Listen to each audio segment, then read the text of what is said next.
Yes, so country people everywhere, when you say you dey watch us today, you're welcome to the morning drive on Citizen Information Network, CIN. Today be the last day of the month of May 2019. Today will be the final day, and there's so many issues when you say it is buzz all over Nigeria. Now we carry corner. So the morning drive is actually the program where we talk about issues, topical issues on education, politics, newspaper reviews, of course, sports and entertainment and more. My name now Akporero Henry Akpos, and today I'm not alone, but I've got this short break, and when I come back, I will be introducing my co-analyst, and of course, we will talk more on issues when we say it happen all over across Obodo, Nigeria. Not going nowhere. We'll come back.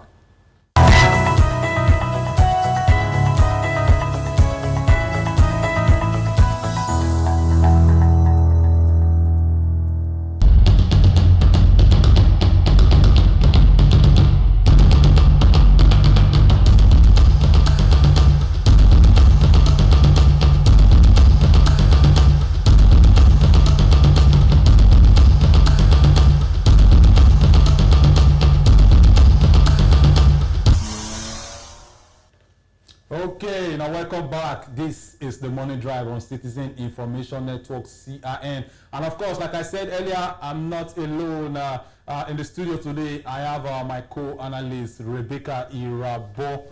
Rebecca, how are you today? I'm fine. Good morning. Yeah, good morning. And so many issues going across Nigeria, but then we'll have to deal with the trending issues. The big one that happened May 29, the inauguration of President Muhammadu Buhari for a second term in office. Yes. How was it feeling like? You witnessed? I felt like there's still hope for Nigeria, and I would say a big congratulations to our President Muhammadu Buhari and the Vice President Yemi Osinbajo. And I believe that this second term they are going to do better.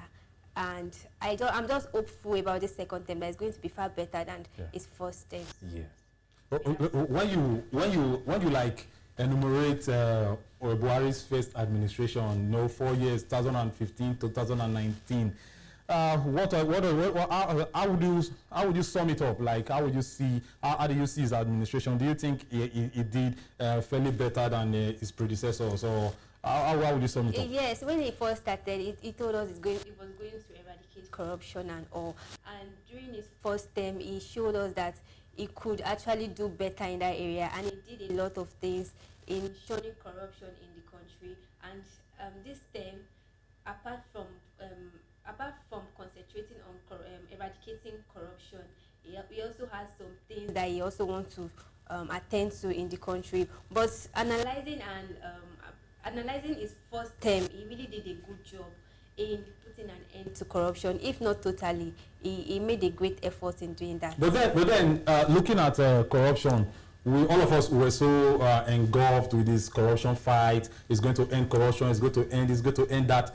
But there are some areas that were actually lacking, like in terms of security. The security in Nigeria, even shifting to this new administration. Bandit attack so many bandit attack here in Zamfara. We hear so many killings in Borno State. Boko Haram. We hear killings in Kaduna. In short, in the northeast and the north in general. Has Buhari only done well in terms of security? In terms of security, I'll say it's a gradual effort. He has made an effort to put an end to it, but we don't expect a drastic change just like that.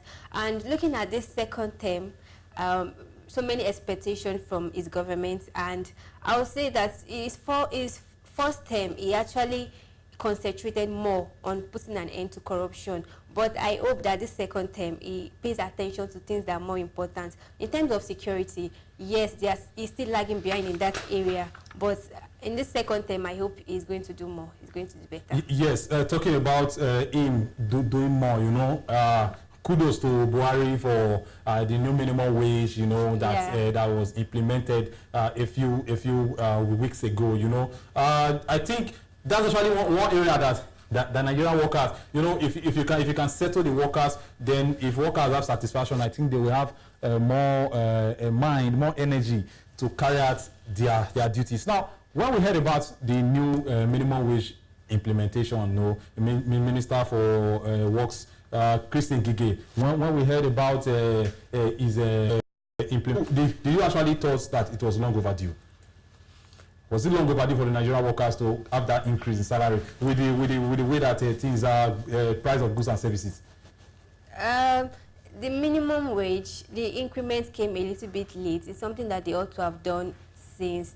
But since it was done in Buhari's government, and kudos to Buhari for considering the workers and also increasing their minimum wage, even if it has not been, some people have not actually started collecting the proposed minimum wage. Yes. But even at that, a move to do that means that it has people in mind. And again, this second term, people have so many expectations about what they want from Buhari's government. Exactly. I was really coming to that. The expectations of Buhari's administration. Now, the areas that he has been that we might presume, or you might presume, that he needs to improve upon. Now, what are those things that we should expect? Okay, now this is what we'll do. Like Buhari came out to say that this next administration, that those that are calling him Baba Go Slow, that is going to be so fast that they must keep up, that they will see rapid change, they will see drastic change. Are you actually second term? I will sum it up from like viewing the security aspect. People have said their own opinion, and to me, I would like to make my own suggestions about my expectations concerning Buhari's second term. I would like the president to concentrate on security, like you said. Yes. It should improve the challenges of the country in terms of security. For instance, poor control of border. So the thing in this country, individuals have access to coming inside the country anyhow and going out, and it is very easy to bring weapons and things that could be harmful to the citizens into the country because there's no proper security. So trafficking of all these weapons and drugs, things that are harmful to the citizens, is very, very easy for them to do that because of the poor security we have. They cannot track individuals that bring those things into the country. And also terrorism, the fact that people from different ethnic groups come up with different reasons to terrorize the nation by kidnapping and bombing the citizens, and also oil spoilage and all that. I think that the president should pay attention to these areas, and I'm talking about security now. And also insufficient government intervention. Government also fail in providing public services and attending to the basic needs of the people. Even if the government tries to curb terrorism in the country from the Niger Delta and also from Boko Haram, the main problem of putting an end to insecurity in the country also has to do with government playing their role in terms of public services and providing the basic needs of the people. And also another one is corrupt government officials. It should also pay attention to the police and also the armies, the soldiers, and just generally corrupt government officials that don't perform their duties unless they are being bribed to do so, and they tend to neglect their duties. You said earlier that he has done so well in fighting corruption. So I was still bringing corrupt officials that are taking bribes. Again, the thing is, if you say somebody has done something, you are going to scale it on a scale of 1 to 10. If it's more than average, at least you give that person a pass mark, that this person has tried. That does not mean that there are some other areas that is not lagging behind. So when you say someone has tried, doesn't mean he has eradicated it, but he has made an effort. So when I said he has tried, that was what I actually meant. And also, I'm expecting him to also focus on unemployment. If we look at the causes of unemployment in our country today, number one, poor electricity, supply of electricity in the country is another major issue, whereby most people that want to have their own businesses, start up their own company and all that, the major issue is always the issue of no electricity to support their businesses. So the president should pay attention to providing electricity for the country. And tribalism and nepotism. In fact, that one is another thing. Whereby if you don't have connection, you can never get a job. But that one is a general issue. Yeah, it is. All across the globe. And not all across the globe. Even abroad. Even abroad, but it is excess. Like, you have to know somebody to get a job. Whereby people that are qualified for these positions, they neglect them and they remain jobless. But isn't that because of the lack of much jobs, the inadequate jobs? That's why, because if we had more options to choose from,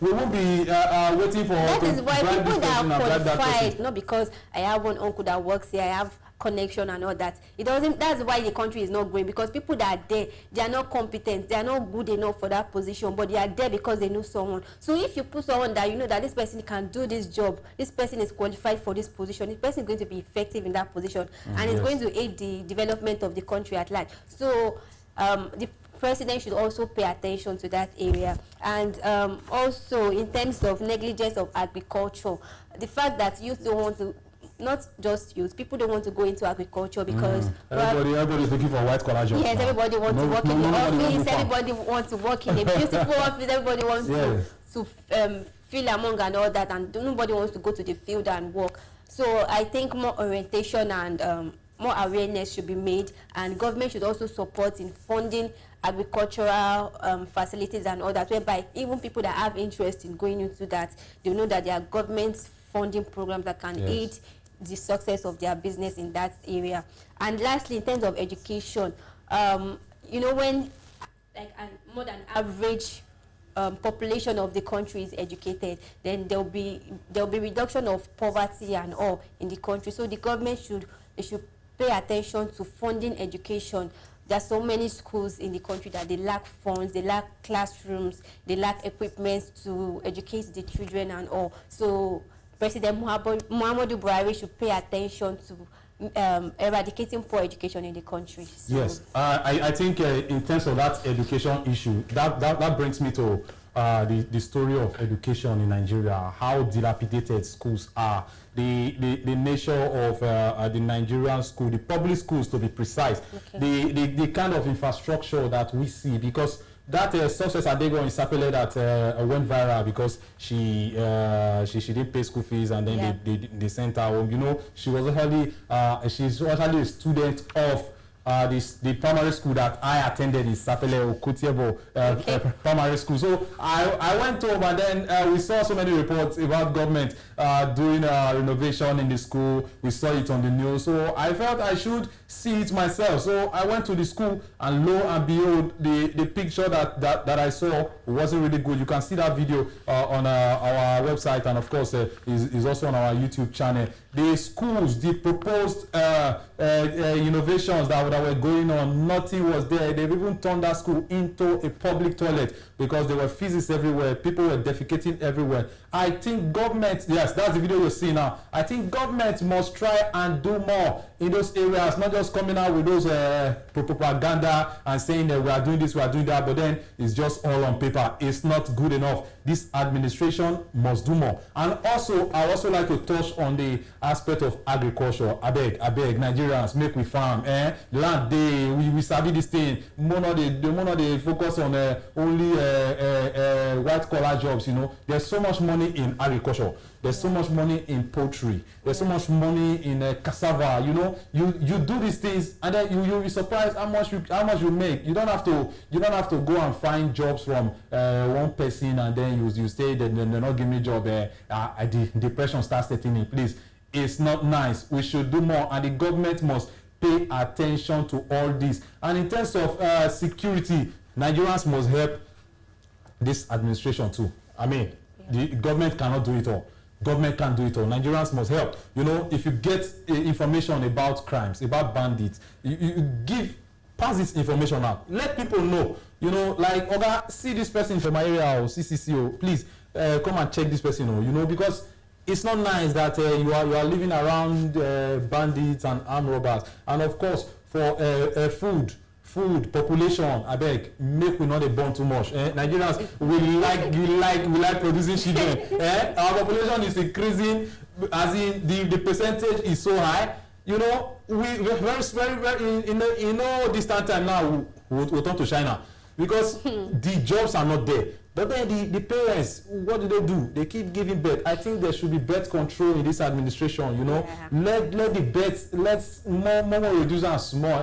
We don't say we not like touching body, but at least make we cut and small. I even think that government should just come up with a policy that each family, starting from so year, each family should have nothing less than probably 2 children or 3. Because if you leave people to make that decision themselves, some people are ready to give birth to 7 children, 8 children, 5 children. I also think the government too. They also have a role to play in that issue as well. They need to work on these things. They need to work so many issues. You know, I'll go on this short break now, and when we come back, Tweety, will join us on the newspaper reviews. There's still a money drive, and then a Citizen Information Network. Now you watch. Will they come back?